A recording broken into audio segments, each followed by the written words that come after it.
저는 백석교단에 소속되어 있는 목사 이갑재입니다.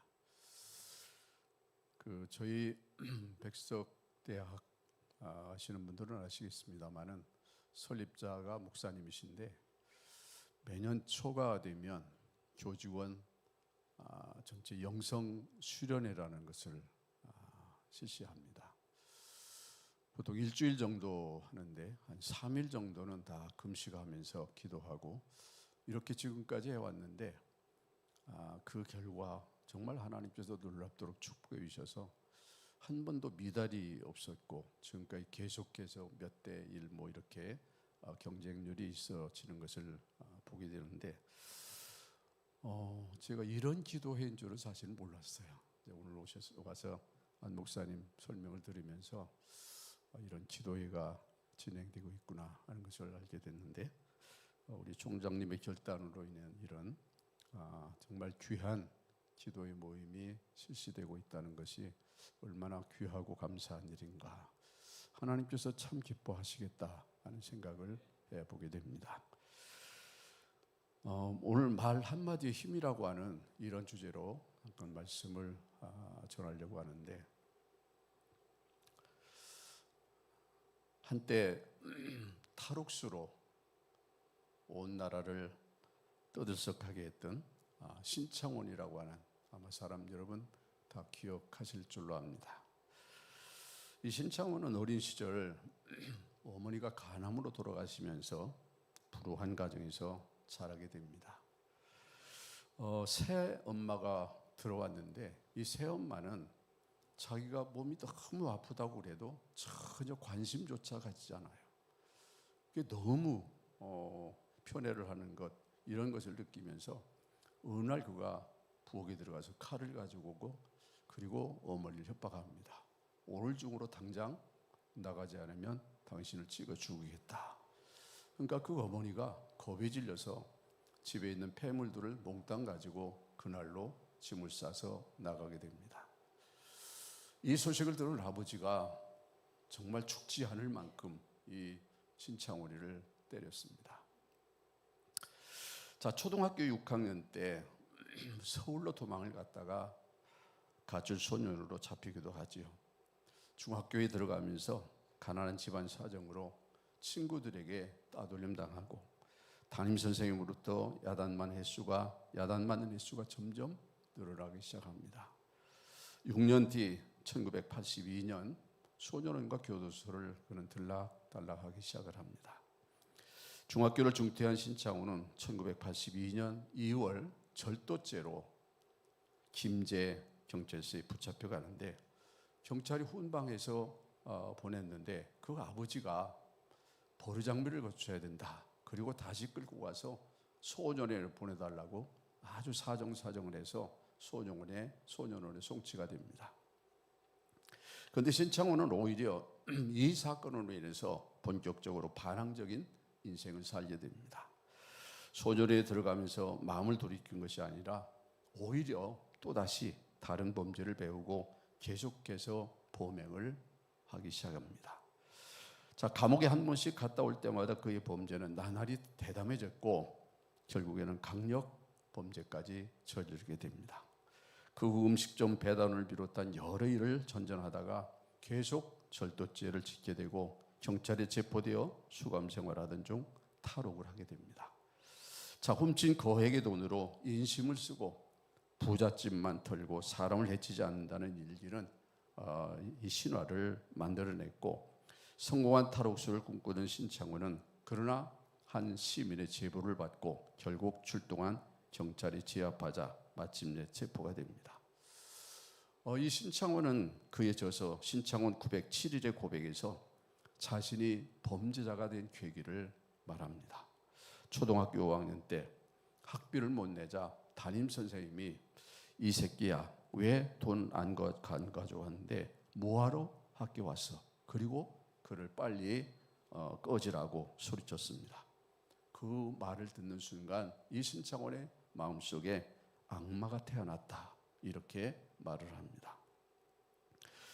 지금 나를 잡으려고 군대까지 동원하고 엄청난 돈을 쓰는데 나 같은 놈이 태어나지 않는 방법이 있다. 그것은 초등학교 어린 시절에 이런 사정을 알고 너도 장래 좋은 사람 될 수 있다라고 한마디만 해줬으면, 그리고 머리를 쓰다듬어 주었다면 여기까지 오지 않았을 것이라고 그는 말합니다. 신창훈은 후에 사회에서 문제아라고 치부해버린 아이들은 정에 굶주린 불쌍한 애들이라며 저 같은 범죄가 다시 없게 사회와 가정에서 문제아들에게 사랑을 달라고 관심을 당부하기도 했습니다. 연못에 돌을 던지는 사람은 재미로 던지지 모르지만 그 돌에 맞아 죽는 개구리는 재미로 죽는 것이 아닙니다. 선생님의 모욕적인 말 한마디는 어린 신창훈의 마음을 그런 큰 트라우마로 생기게 했고 심한 모멸감과 그리고 반항심을 갖게 만들었습니다. 살인한 상처는 시간이 지나면 아물고 새살이 돋아나서 깨끗해질 수 있지만 가슴에 난 마음의 상처는 오래도록 아물지 않고 아픔을 주는 경우가 있다고 하죠. 모로코 속담에는 말이 입힌 상처는 칼이 입힌 상처보다 더 깊다는 말이 있습니다. 역사가 시작된 이래 칼이나 총에 맞아 죽은 사람보다 혀끝에 맞아 죽은 사람이 더 많다고 전해지고 있습니다. 아버지가 자랑스럽겠구나 라고 하는 이 말 한마디로 인해서 우리나라 최고의 외과 의사로 인정받고 있는 이국종 교수, 아마 여러분 다 아실 겁니다. 어린 시절 지독한 가난에 허덕이면서 부유한 삶은 꿈조차도 꿀 수가 없었습니다. 가난은 그림자처럼 그를 따라다녔습니다. 게다가 가장인 아버지는 6.25 전쟁 때 지뢰를 받아서 한쪽 눈과 팔다리를 다친 장애 2급 국가 유공자였습니다. 이 이국종 소년 중학교 때까지 학교에 국가 유공자 가족이라고 하는 사실을 알리지 않았다고 합니다. 아버지라고 하는 이름은 그에게 반갑지 않은 이름이었습니다. 병신의 아들이라고 하는 이 놀리는 나쁜 친구들 때문에 중학교 갈 때까지 국가 유공자 자식이라고 알리지 않았습니다. 아버지는 아들에게 미안한 마음을 표현하고 싶을 때마다 술의 힘을 빌려서 말했다고 합니다. 아들아, 미안하다. 이국종 교수는 중학교 때 축농증을 심하게 앓은 경험이 있습니다. 치료를 받으려고 이 병원 저 병원 병원문을 두드렸는데 국가유공자 의료복지카드를 내밀면 다른 병원에 가보라고 그렇게 낫겠다며 내치듯 돌려보냈고 여러 병원을 전전했지만 문전박대를 당했습니다. 그때 이 교수는 아직 어렸지만 우리 사회가 얼마나 냉정하고 비정한지를 뼈저리게 느끼게 됩니다. 그런데 자신을 받아줄 다른 병원을 찾는 중 자기 인생을 바꾸는 의사 한 분을 만나게 되는데 바로 이학산이라고 하는 외과 의사였습니다. 그분은 두 손에 날카로운 메스를 들고 있지만 가슴에는 따뜻한 사랑을 품은 의사였습니다. 그는 어린 이국종이 내민 의료 복지 카드를 보고는 이렇게 말합니다. 아버지가 자랑스럽겠구나. 인슐린 의사 이학사는 진료비도 받지 않고 정성껏 치료해 주면서 열심히 공부해서 꼭 훌륭한 사람이 되어라를 격려를 해 주었습니다. 그 한마디가 어린 이국종의 삶을 결정하게 했습니다. 이학산 선생님은 나라를 위해 싸운 훌륭한 아버지를 두었으니 진료비도 받지 않겠다라고 하셨고 그 후 이국종 소년이 병원에 갈 때마다 열심히 공부해서 훌륭한 사람이 되라고 용돈까지 그에게 전해줬습니다. 이학산 선생님은 모두가 이 교수와 그 가족을 무시하고 그들에게 손을 돌릴 때 군말 없이 두 손을 내밀어 소년 이국종을 보듬어 주면서 차가운 세상에서 꽁꽁 얼어붙은 마음을 녹이는 따뜻한 마음을 가진 사람도 있다는 것을 그에게 가르쳐 주었습니다. 소년 이국종은 마음속 깊이 감사함을 느꼈고 그분과 같은 의사가 되고 싶다는 꿈을 꾸게 됩니다. 그리고 후에 의사가 되어 가난한 사람들을 돕자, 아픈 사람을 위해 봉사하며 살자라고 하는 대표하는 삶의 원칙도 그때 그 마음속에 생기게 되었습니다. 이국종은 가난과 장애로 인해 무시받았던 서러움을 맛보면서 아픈 사람에게만큼은 함부로 대하지 않을 것이라고 다짐했고 또 이를 실천해 왔습니다. 이국종은 지금 대한민국 최고의 외과 의사가 되었습니다. 환자는 돈 낸 만큼이 아니라 아픈 만큼 치료를 받아야 한다. 이것은 그의 대표적인 삶의 원칙이었습니다. 이학산이라고 하는 그 선생님이 없었다면 오늘날 이국종이 없었을 것입니다. 차가운 말 한마디, 남을 배려할 줄 모르는 사람의 가시 같은 말 한마디는 한 사람의 인생을 파멸로 몰아넣었고 어려운 처지에 있는 사람들을 깊이 생각하고 위로해주는 사람의 따뜻한 말 한마디는 한 사람의 인생을 아름답고 복된 인생으로 바꾸어 주었습니다. 두 사람의 인생관에서 이 말 한마디의 힘이 내 인생과 타인의 인생을 변화줄 수 있다는 것을 우리는 깨닫게 됩니다. 성경물 본문 마태복음 12장에 보면 사람이 무슨 유익한 말을 할지라도 내 말로 정죄함을 받고 내 말로 의롭담을 얻으리라고 말씀하고 있습니다. 입속의 혀는 우리 지체 중에 가장 작은 지체이지만 작은 불씨가 온 산을 다 태우고 또 사공이 운전하는 큰 배도 작은 키 하나로 움직여진다는 사실을 우리는 생각해 봅니다. 이와 마찬가지로 입속에서 나오는 이 혀의 한마디가 그 사람을 의롭게도 하고 정죄도 하게 되니 오늘 우리는 어떤 말을 사용해야 할까 깊이 생각해 보지 않을 수가 없습니다. 오늘 본문에서 우리가 무심코 내뱉은 말이 가진 영적인 무게와 책임을 엄중하게 경고하고 있다고 보게 됩니다. 지금 사순절 기간을 지나고 있습니다. 예수님이 십자가에 달리실 때 하나님의 아들로서 많은 비난과 조롱을 받으셨습니다. 그러면서 침묵을 하셨습니다.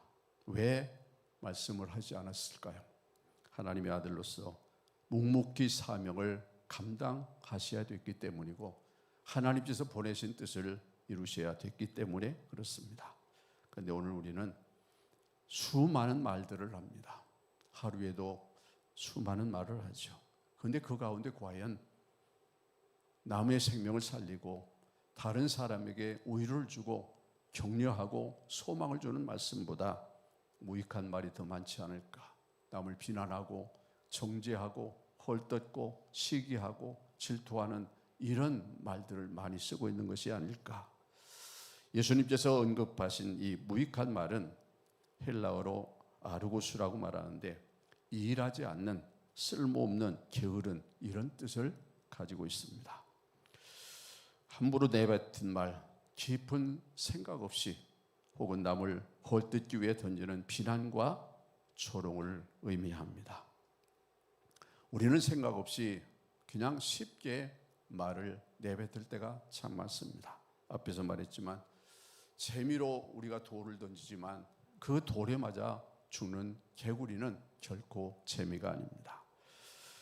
함부로 내뱉은 말, 우리는 말하기 전에 한 번 더 깊이 생각을 해봐야 할 것입니다. 3초의 여유만 가지면 얼마든지 정제된 말을 사용할 수 있을 것입니다. 그런데 많은 사람들은 급합니다. 현대인들은 더더욱 급한 그런 생활 속에서 말도 정제되지 않은 채 그저 내뱉고 봅니다. 이것이 다른 사람에게 얼마나 큰 상처가 될지, 다른 사람들에게 얼마나 많은 아픔을 줄지 전혀 고려하지 않습니다. 그리고 내 생각대로 그냥 해버리고 맙니다. 열매 없는 말, 선한 영향력을 끼치지 못하고 허공에 흩어지는 무책임한 말들을 우리는 너무 많이 하고 있습니다. 하나님 앞에서 신중하지 못하게 내뱉는 그 모든 말들은 하나님의 생명책에 기록된다는 사실을 우리는 염두에 두고 신앙생활을 해 가야 할 것입니다. 그리고 말은 마음의 열매라고 말합니다. 본문 바로 앞 구절에 보면 34절과 35절에 예수님 마음에 가득한 것을 입으로 말함이라 라고 말씀합니다. 이 말은 단순한 소리가 아니라 우리 내면의 영적 상태를 보여주는 지표입니다.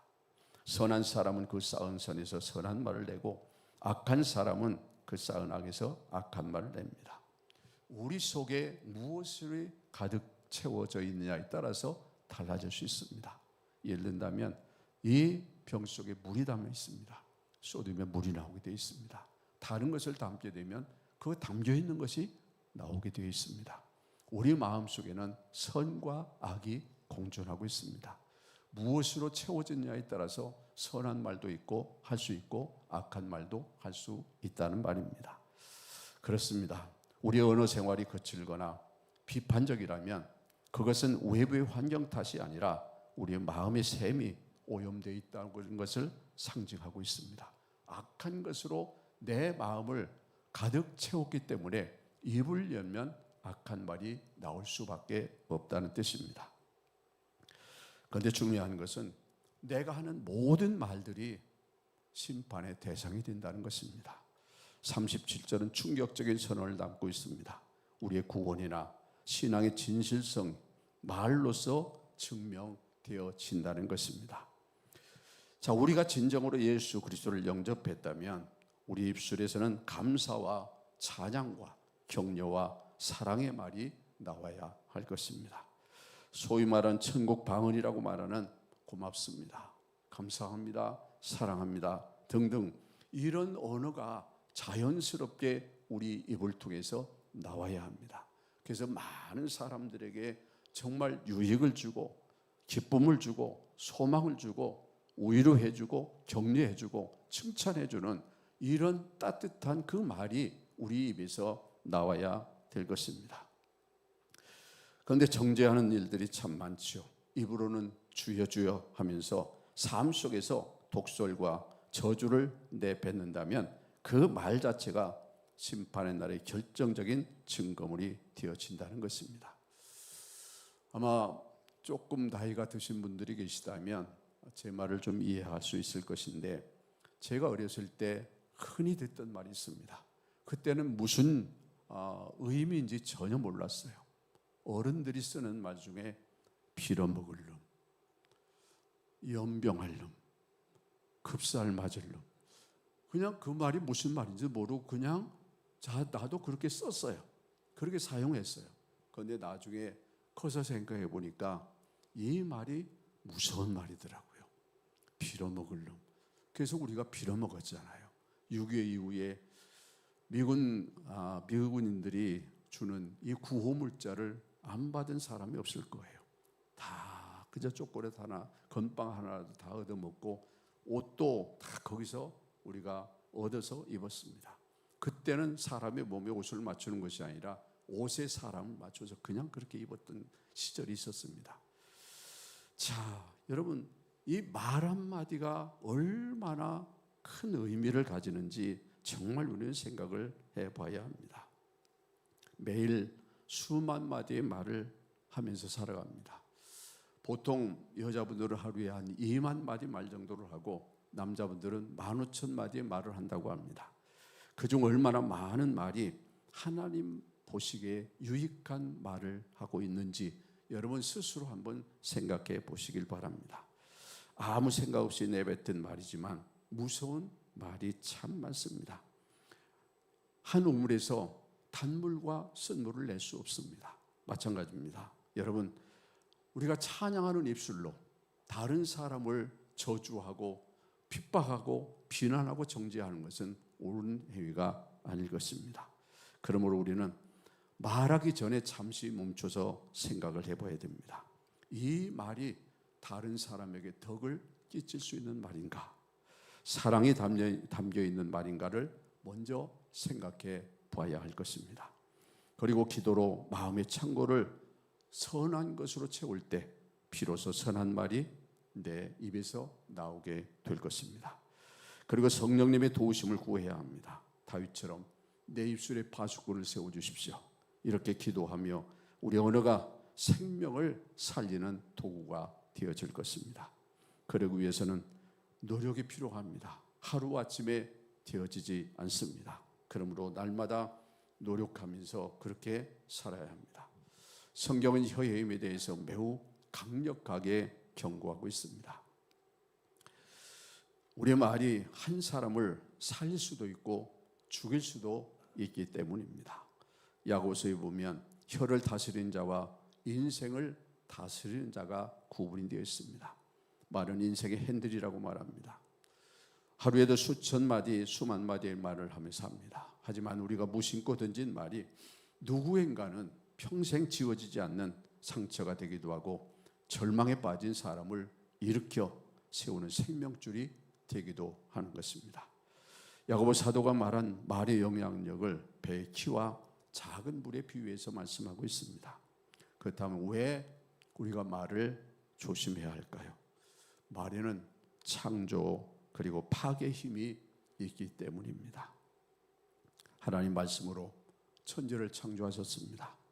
하나님의 형상 닮은 우리에게도 말의 권세를 주셨습니다. 파괴의 말, 비난하고 불평하고 거짓말, 작은 불씨가 온 산을 태우듯 공동체를 파괴하게 됩니다. 그래서 우리는 말할 때 신중하게 생각을 해야 합니다.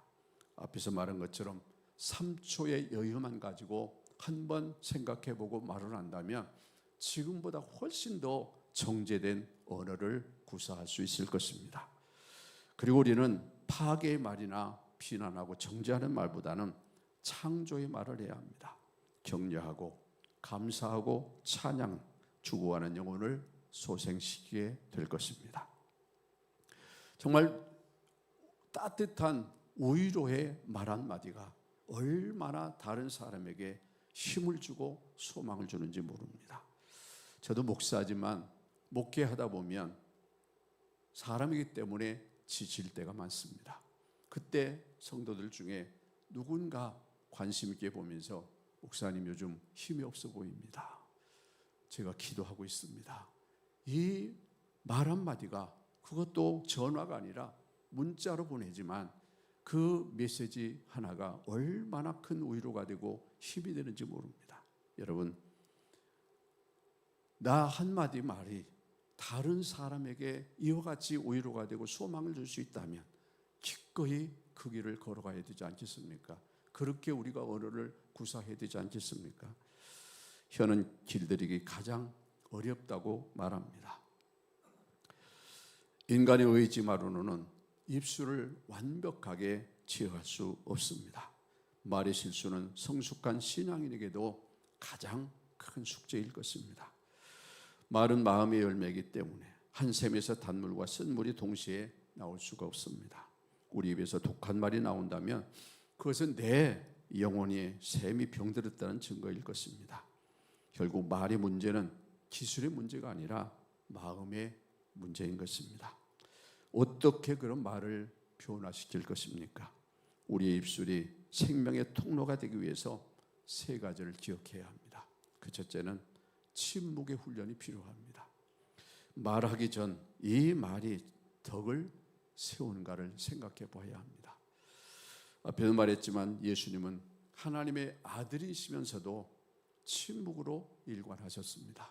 왜냐하면 그 모진 고난을 다 받고 비난과 조롱을 받으면서 침묵하셨던 것은 그것이 아버지의 뜻이었기 때문입니다. 십자가를 지시는 것이 이 땅에 보낸 목적이고 그래야 인류의 죄를 사할 수 있고 그래야만 하나님의 뜻을 이룰 수 있기 때문에 침묵을 하셨던 것입니다. 때로는 100마디 말보다 거룩한 침묵이 더 큰 힘을 발휘할 수도 있습니다. 그리고 또 하나는 성령님의 도우심을 구하시기 바랍니다. 우리 힘으로는 제어할 수가 없습니다. 매일 아침 주님 오늘 내 입술에 파수꾼을 세워주십시오. 이렇게 기도하면 아마 어제보다 더 나은 진취적이고 창조적인 삶을 사는 한나의 삶이 될 것입니다. 감사의 언어를 습득해야 합니다. 불평이 나오려고 할 때 의도적으로 여러분 감사를 표하십시오.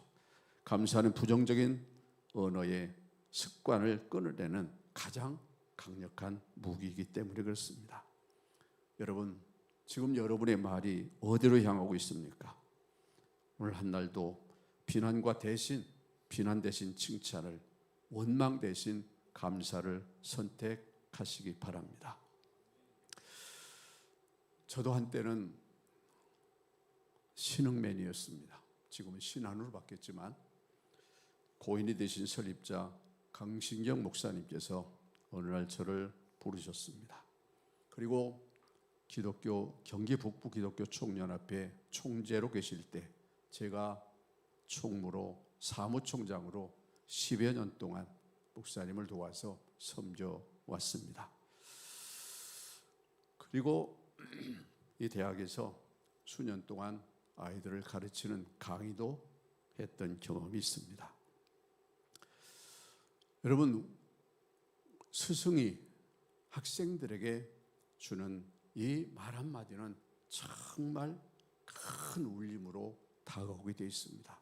앞에서 말했던 신차원과 이국종 교수를 여러분 생각해 보십시오.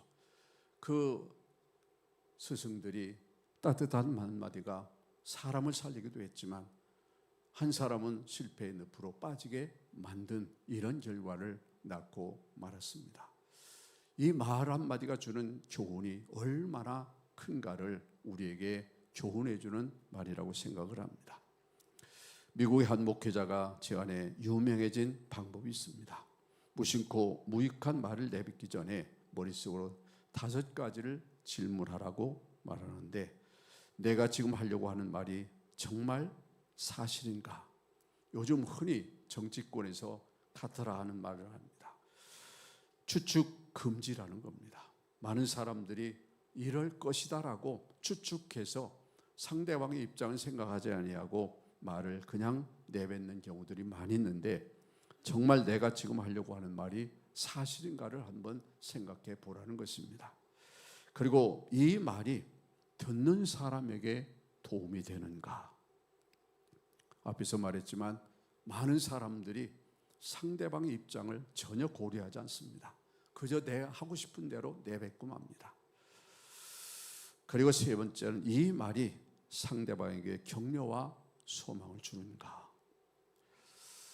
내 감정 따라서 그냥 말을 함부로 내뱉는 경우들이 많이 있는데, 상대방에게 정말 격려와 소망을 주는가? 위로와 칭찬이 되는 말인가? 한 번쯤 생각해 보라는 겁니다. 그리고 네 번째는 지금 이 상황에서 이 말이 꼭 필요한가? 침묵이 나을 때도 많기 때문에 그렇습니다. 그리고 마지막 5번째는 이 말의 톤과 내용이 충분히 친절하고 따뜻한가? 여러분, 이거를 한 번쯤 우리가 생각해보고 말을 한다고 하면 아마 지금보다 훨씬 더 나은 그런 말을 하지 않을까 싶습니다. 민수기에 보면 민수기 14장 28절에 하나님이 이렇게 이스라엘 백성들 향해 말씀합니다. 내 말이 내 귀에 들린 대로 시행하리라. 여러분, 이스라엘 백성들이 광야길을 갑니다. 430년의 애굽에 종살이 할 때 그 백성들을 이끌어내신 하나님이십니다. 그런데 가면서 40년 광야 생활이 물론 힘들고 어렵겠지요. 말할 수 없는 그런 고난이 연속된 삶이면 틀림이 없지만, 하나님께서 계획하신 그 의도가 뭔지를 안다고 하면 하나님이나 모세를 원망할 이유가 없었을 겁니다. 하나님이 원하시는 것은 축복의 가나안 땅에 그들을 정착시키기 위함이었습니다. 그런데 가면서 계속 원망 불평을 하지요. 왜 이럽니다. 차라리 애굽에서 그냥 있게 놔두지 왜 우리를 이렇게 거기서 출애굽시켜서 이 고통의 삶을 살게 하느냐라고 하면서 하나님을 원망하고 모세에게 돌을 던지려고 하는 이런 일들이 수없이 많았습니다. 하나님의 의도를 깨닫지 못하기 때문에 그렇습니다. 그런데 여러분 보십시오.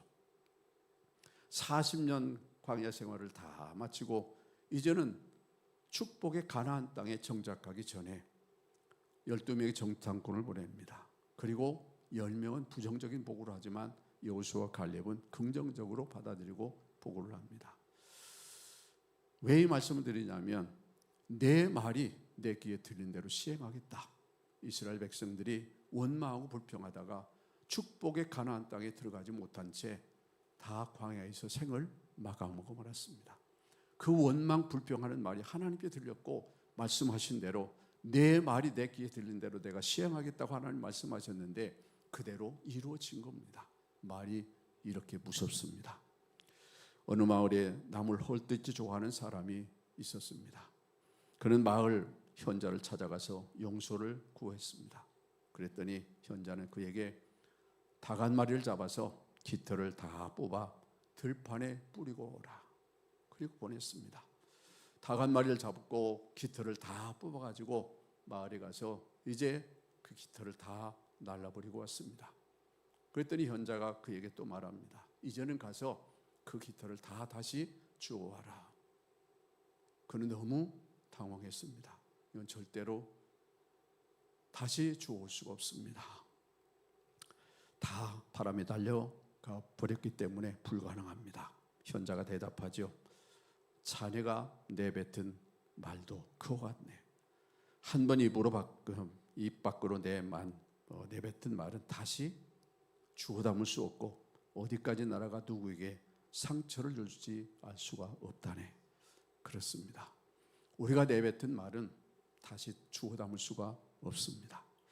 여러분, 그래서 우리는 신중하게 말을 해야 합니다. 우리가 천국 들어갈 때 하나님은 우리가 얼마나 화려한 스펙을 쌓는가 이게 문제가 아니라 우리가 평소에 어떤 말을 씌우며 살았는지 그의 말이 열매를 보실 것입니다. 이번 한 주간 무심코 던지는 한마디 심판대 앞에서의 녹취록임을 기억하며 사람을 살리고 하나님을 미소 짓게 하는 은혜의 언어술사가 여러분 모두가 되어졌으면 좋겠습니다.